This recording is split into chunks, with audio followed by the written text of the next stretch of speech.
BSc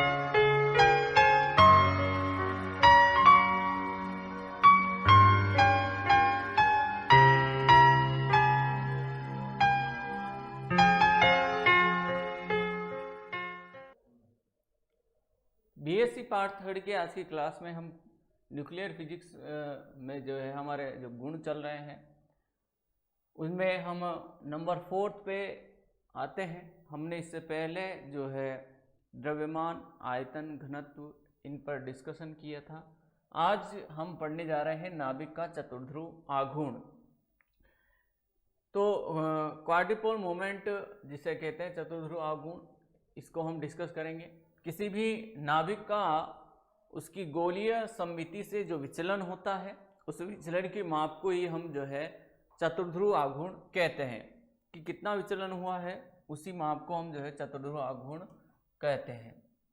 चतुर्ध्रुव आघूर्ण का जो फॉर्मूला है फाइंड आउट करने का वो है Q/2 3z² माइनस r² के रूप में। यहाँ r उस न्यूक्लियस की रेडियस होती है, z एक्सिस है, z एक्सिस पे कितना वो ट्रेंड कर रहा है वो Q यहाँ आवेश होता है, और इसे देते हैं हम इक्वेशन फर्स्ट।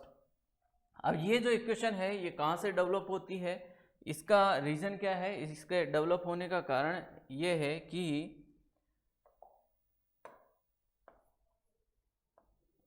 तो ये जो पद आता है क्वाड्रिपोल मोमेंट का, ये आता है आवेश वितरण के कारण किसी r दूरी पर स्थित कोई बिंदु P है, तो उस बिंदु P पर जो परिणामी हमें विभव फाइंड आउट होता है उस विभव से इसको फाइंड आउट किया जाता है।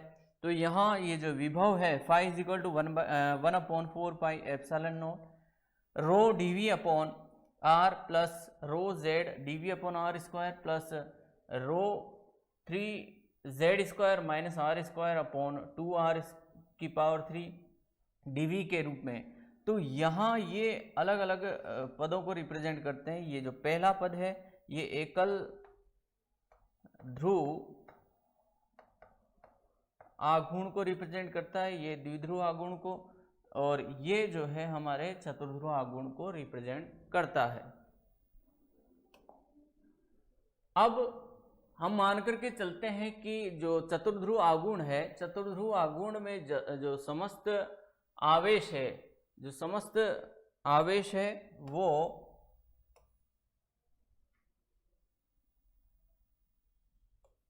z एक्सिस पे उपस्थित है।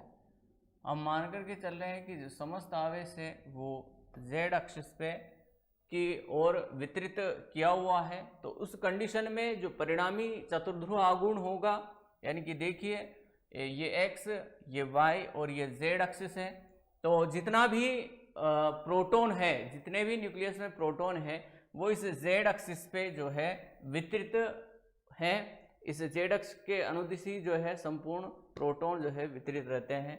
तो उस कंडीशन में ये एक दीर्घाक्ष के रूप में बनता है। तो यहाँ जो चतुर्ध्रुव आघूर्ण का जो मान होगा Q = Q/2 3z² minus r² के रूप में रहता है।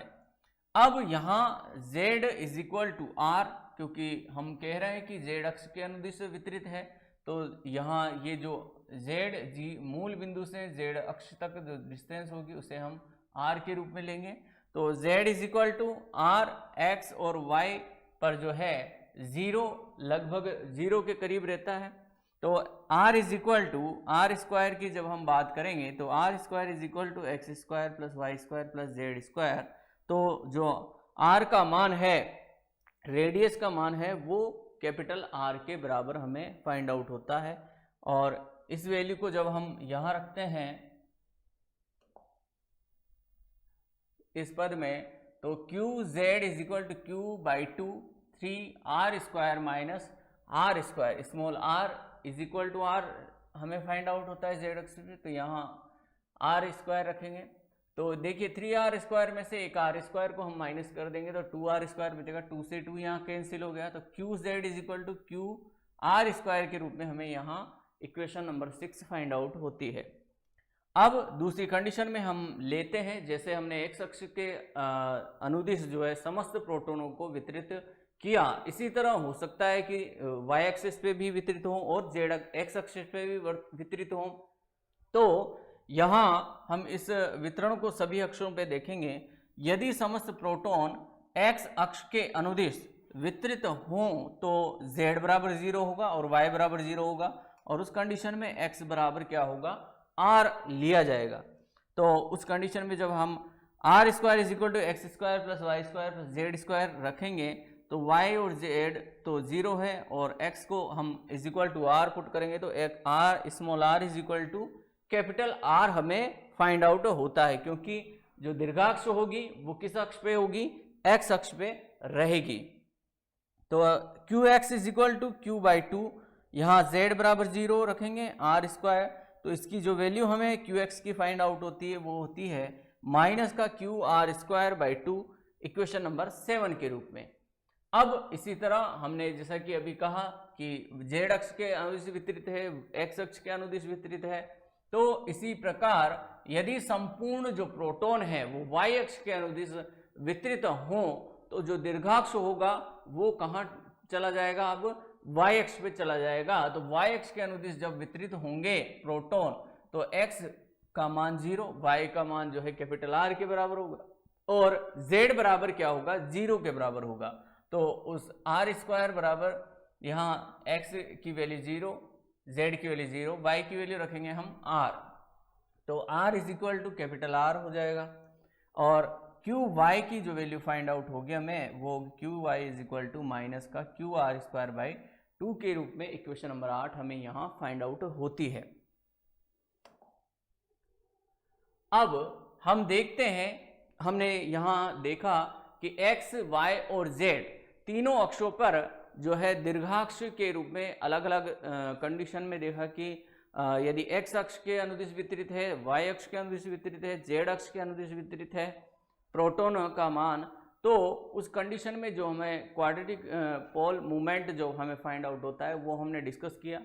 अब इन अक्षों में भी यदि प्लस x अक्ष पे वितरित है या माइनस x अक्ष पे के अनुदिश वितरित है, plus y minus y plus z minus z के अनुदिश वितरित है, तो उस कंडीशन में हमें जो क्वाड्रेटिक पोल मूवमेंट है वो क्या फाइंड आउट होगा उसको भी डिस्कस करते हैं। यदि जो प्रोटॉन है प्लस x अक्ष के अनुदिश वितरित हैं तो q plus X is equal to वो फाइंड आउट होगा आपको माइनस का q r स्क्वायर बाई 2, और q को जो आवेश है उसको जनरली हम आवेश के रूप में ही रखते हैं, पर हम जो है minus E R square by 2 के रूप में उसको लेते हैं। तो ये प्रोटॉन पर आवेश है ई के रूप में, और यदि प्रोटॉन माइनस एक्स के अनुदिश एक्स अक्ष के अनुदिश वितरित हो तो x is equal to Q minus X is equal to minus का ई आर स्क्वायर बाई 2, ये इक्वेशन बी। इसी तरह प्लस वाई अक्ष के अनुदिश वितरित है तो minus E R square by 2, ये सी इक्वेशन होगी। यदि माइनस वाई अक्ष के अनुदिश वितरित है तो minus E R square by 2, ये डी इक्वेशन होगी। यदि p प्रोटॉन जो है प्लस z अक्ष के अनुदिश वितरित है तो q plus Z is equal two plus E R square के रूप में होगी, और माइनस z अक्ष पर वितरित है तो plus E R square by 2 के रूप में ये एफ इक्वेशन होगी।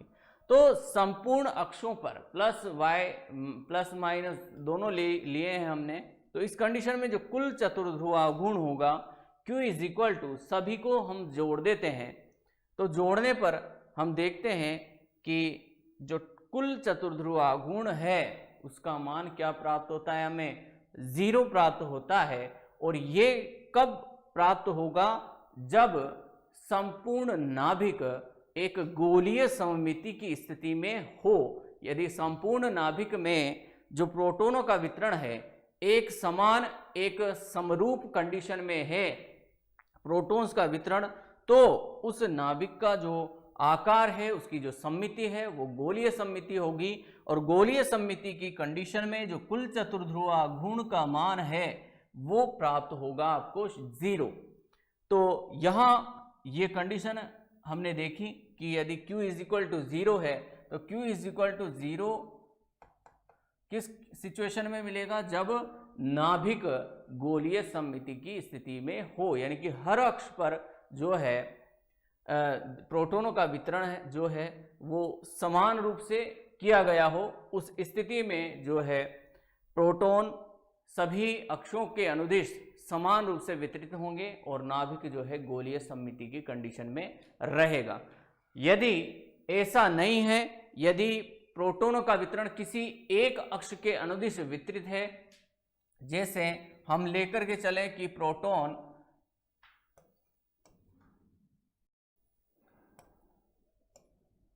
x, y और z, यदि हम लेते हैं कि यदि प्रोटॉन की x अक्ष के अनुदिश वितरित है, तो x अक्ष के अनुदिश वितरित है तो फिर इस तरह से जो है लघु अक्ष के रूप में ये वितरण बनेगा, ठीक है। या हम कहें और इस पर जो आवेश का मान होगा q इज इक्वल टू, अभी हमने देखा माइनस का q r² 2 के रूप में रहेगा। और यदि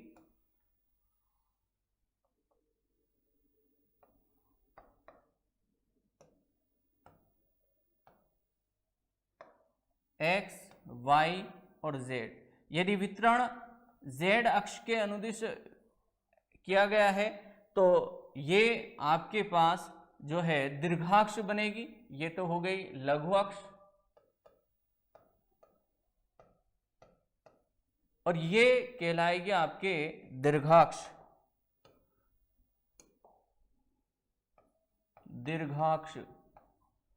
तो दीर्घाक्ष के रूप में वितरित होगा और इस पर जो आवेश होगा वो होगा आपके q r² के रूप में। तो ये कंडीशंस हमने देखी कि चतुर्ध्रुव आघूर्ण का किस तरह से नाभिक पर प्रभाव पड़ता है, उसके प्रोटॉन्स के वितरण पर क्या प्रभाव पड़ता है, या हम इसका अपोजिट भी कह सकते हैं कि प्रोटॉन के वितरण का चतुर्ध्रुव आघूर्ण की कंडीशंस पे क्या प्रभाव रहेगा। तो ये इस तरह से रहता है। नेक्स्ट क्लास में हम नेक्स्ट टॉपिक लेंगे। तब तक के लिए थैंक यू।